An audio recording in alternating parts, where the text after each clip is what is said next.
പാലക്കാട് ബ്രൂവറിയിൽ മുഖ്യമന്ത്രിയും എക്സൈസ് മന്ത്രിയും നടത്തിയത് സത്യപ്രതിജ്ഞാ ലംഘനമെന്ന് വി.കെ. ശ്രീകണ്ഠൻ എം.പി. കരാറിന് പിന്നിൽ കോടികളുടെ അഴിമതി. വിഷയം CBI അന്വേഷിക്കണം. സർക്കാരിന്റെ മദ്യനയം മാറ്റിയതിൽ ഒയാസിസ് കമ്പനിക്കും പങ്ക്. എം.പി. രാജേഷും ബന്ധുവായ ഏരിയ സെക്രട്ടറിയും കമ്പനിയുമായി ചർച്ച നടത്തിയാണ് മദ്യനയം മാറ്റിയതെന്നും വി.കെ. ശ്രീകണ്ഠൻ പറഞ്ഞു. മദ്യനയം മാറ്റുന്നതിൽ ഒയാസിസ് കമ്പനി മുഖ്യ പങ്ക് വഹിച്ചിട്ടുണ്ട് എന്നാണ് രേഖകൾ പറയുന്നത്.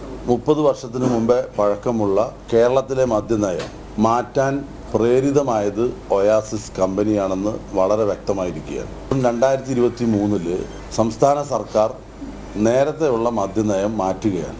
ആരോടും കൂടിയാലോചിക്കാതെ, ചർച്ച ചെയ്യാതെ, സുതാര്യമല്ലാതെ ആ മദ്യനയം മാറ്റിയതിൻ്റെ പിന്നിൽ ഒയാസിസ് കമ്പനിയാണ്. സ്വാഭാവികമായിട്ടും സത്യപ്രതിജ്ഞാ ലംഘനമാണ് മുഖ്യമന്ത്രിയും എക്സൈസ് വകുപ്പ് മന്ത്രിയും ചെയ്തിരിക്കുന്നത്. അതുകൊണ്ട് ഈ അഴിമതി ആരോപണം മറ്റൊരു കമ്പനിക്കാരും അറിയാതെ, മറ്റൊരു അപേക്ഷയും സ്വീകരിക്കാതെ, അത് പബ്ലിഷ് ചെയ്യാതെ സ്വകാര്യമായി സ്വീകരിച്ചത് വഴി കോടികളുടെ അഴിമതിയാണ് ഇതിൻ്റെ പിന്നിൽ നടന്നിരിക്കുന്നത്. അതുകൊണ്ട് ഈ വിഷയം CBI അന്വേഷിക്കണം.